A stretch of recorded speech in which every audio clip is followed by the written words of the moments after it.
하나님 알아가는 예배, 노인과 도와주시에 오신 모든 예배자들을 환영하고 축복합니다. 우리 함께 말씀 보시겠습니다. 요한복음 15장 16절입니다.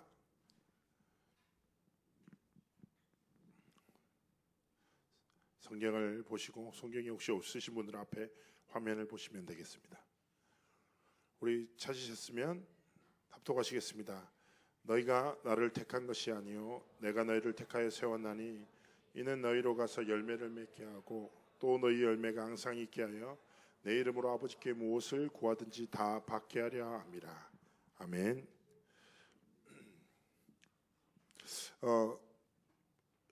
제가 생각하기에 우리 인생에 경험할 수 있는 최고의 기적은 사람들은 생각할 때 로또 당첨 이렇게 얘기할 수도 있겠죠. 그만큼 확률적으로 쉽지 않으니까. 근데 제가 생각할 때는 우리가 하나님의 구원의 축복 속으로 들어온 게 가장 기적이 아닐까 싶습니다. 하나님의 신비에 계시된 복음을 우리가 깨닫고 믿게 되고 이 하나님의 언약의 여정 속에 우리의 삶이 있는 게 참 큰 은혜죠. 제가 전에 이제 캠프에 갔다가 교수님과 복음을 전하다가 제가 참 그때 많이 깨달았어요. 교수님이 굉장한 지성인이시겠죠. 그리고 성경도 아신대요. 저한테 했던 말이 이거였습니다. 자네가 이스라엘을 가봤냐고. 안 가봤다고. 자네 민족의 부리가 어디 있냐. 우리 선조가 누구냐. 시작이 누구냐니까 당군이라고 알고 있다고. 그럼 자네는 그러면 우리 민족의 시작을 숨겨야지. 상식적으로 볼 때 자네가 한 번도 가보지 못한 이스라엘 땅에서 역사적으로 볼 때 그는 분명히 실존했던 인물이었으나 그 시대의 최고 극형인 십자가에 매달려 죽은 그런 죄인을 구주라는 이런 말도 안 되는 사실을 어떻게 믿고 살아가냐. 오히려 저한테 그렇게 반문했습니다. 그럼 이런 얘기 하더라고요. 그래, 예수의 가르침 중에 우리가 참고하고 본이 될 만한 내용은 많다. 그의 삶도 그렇다. 그러나 그가 구주라는 이렇게 말도 안 되는 이야기를 말하지 마라 이렇게 얘기하는 거죠. 오히려 저한테 물었습니다. 이렇게 말도 안 되는 게 믿어지냐고. 저는 되게 그 얘기를 딱 듣는 순간에 그 할아버지 교수님의 논리에 약간 흔들렸거든요. 말 생각해 보니까 말이 안 돼.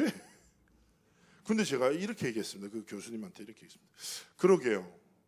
상식과 논리로 볼 때 좀 뭔가 어려울 수 있겠지만 저는 믿어지는 정도가 아닙니다. 그분이 살아계셔서 제 삶의 구주 되심을 믿고 저는 이 복음을 전하기 위해서 제 삶의 모든 방향을 걸었습니다. 그리고 이 교수님한테까지 찾아왔다고.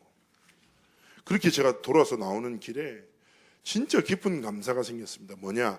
와, 내가 어떻게 예수를 믿게 되었을까? 어떻게 예수가 그리스도이신 복음을 깨닫고 이 복음을 전하는 것에 내 삶의 가치를 두고 살아갈까? 어쩌면 하나님 없다고 그리고 예수님 살아계시냐 이렇게 말하는 사람들이 더 상식적이겠죠. 근데 그들끼리는 그런 은혜가 없는 거거든요. 그러면서 제가 아무리 생각해도 내가 하나님 앞에 사랑받을 이유나 조건이나 행위가 없거든요. 근데 하나님이 나에게 이 구원의 은혜를 주신 게 참 감사했습니다. 먼저 기억할 것은 오늘 말씀에도 기억합니다. 우리가 하나님을 찾고 우리가 하나님을 만나기 위해서 노력한 게 아니라 하나님이 우리를 먼저 택하셨다고.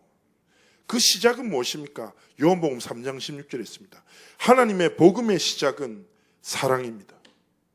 하나님이 세상을 이처럼 사랑하사 독생자를 주셨으니 예수 그리스도는 무엇입니까? 하나님이 우리를 향해 보이신 끝없고 완전한 사랑입니다. 시작하셨죠. 그런데 로마서 5장 6절에서 10절에 보면 우리가 어떤 상태일 때 구원하셨을까? 정확하게 표현합니다. 연약한 우리를 그리고 죄인 되었던 경건하지 못한 심지어 하나님과 원수된 우리를 그렇죠. 이쁜 짓을 하는 애한테 뭔가를 해주는 거 얼마나 쉽습니까? 성경에서 얘기한다니까요. 너무 연약하고 죄인되고 경건하지 못하고 그리고 하나님과 원수된 삶을 살아가는 지 멋대로 지 생각대로 살아가던 우리 하나님 앞에 어떤 사랑받을 조건도 없는 우리를 하나님이 사랑하셔서 사랑하신다는 자기의 사랑의 확증을 위해서 그리스도를 이 땅에 보내셨고 십자가를 통해서 구원을 완성하셨다고 말합니다. 우리가 누구입니까? 이 사랑을 입은 자들입니다. 그런데 이 사랑을 아가페 사랑이라고 하지요.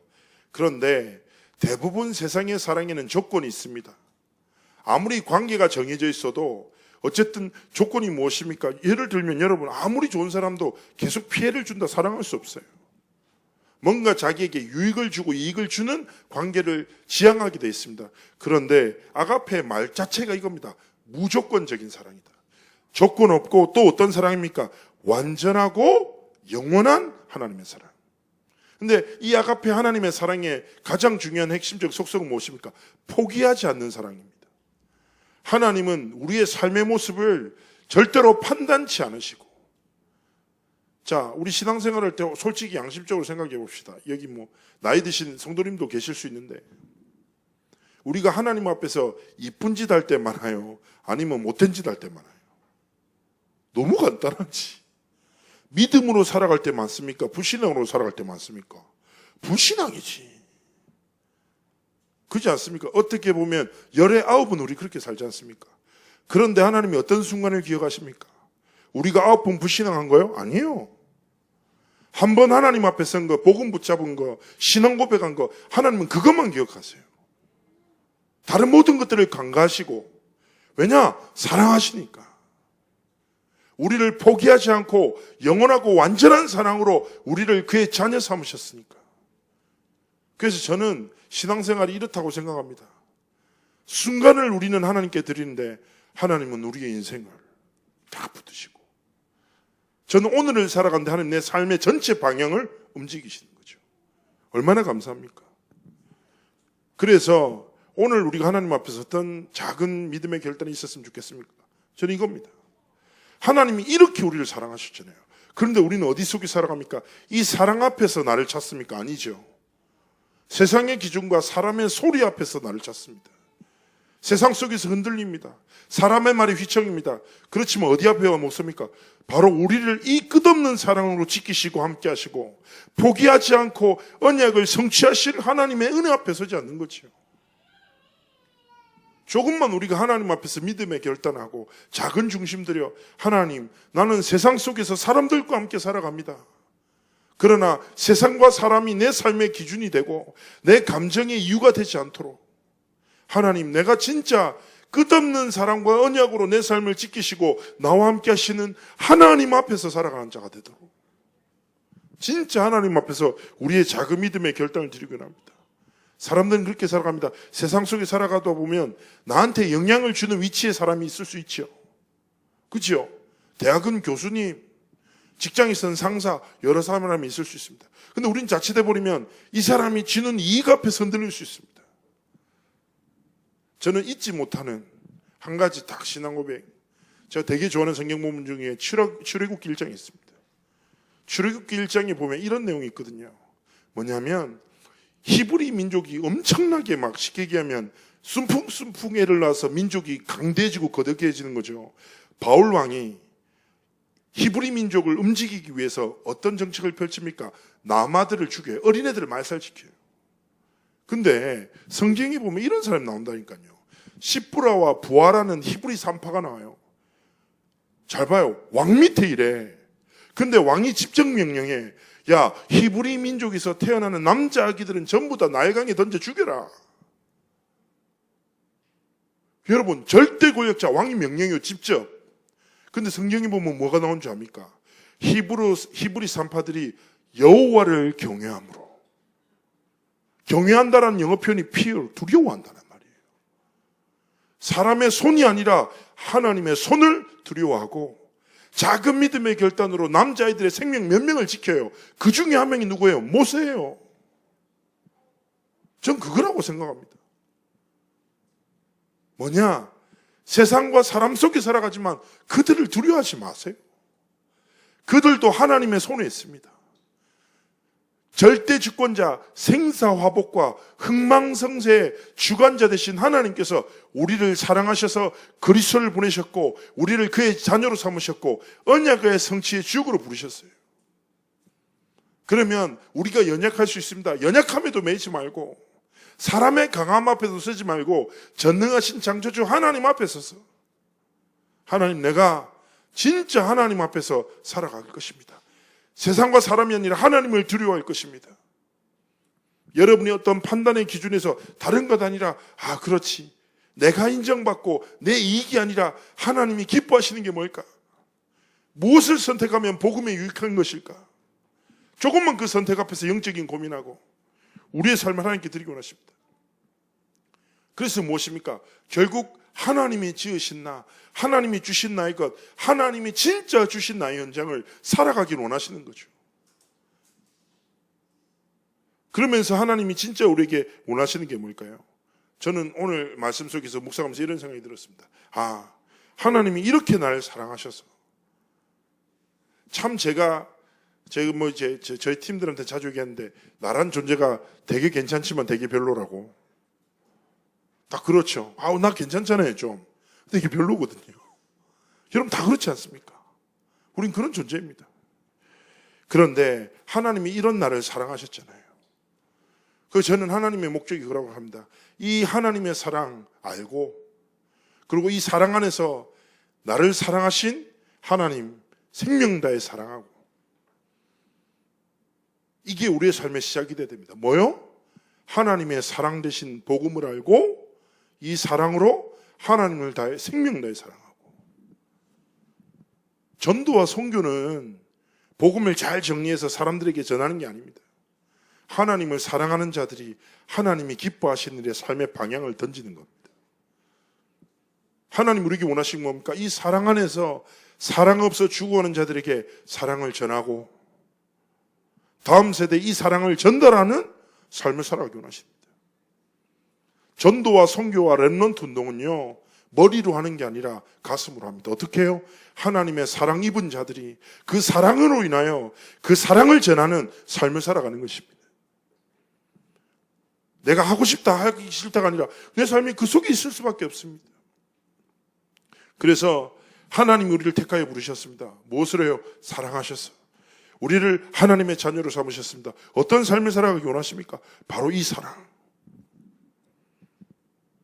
제가 그 렘넌트 사회 가면서, 그러니까 어릴 때부터 이제 복음을 계속 듣는데 머리로 많은 거 되게 많은 거죠.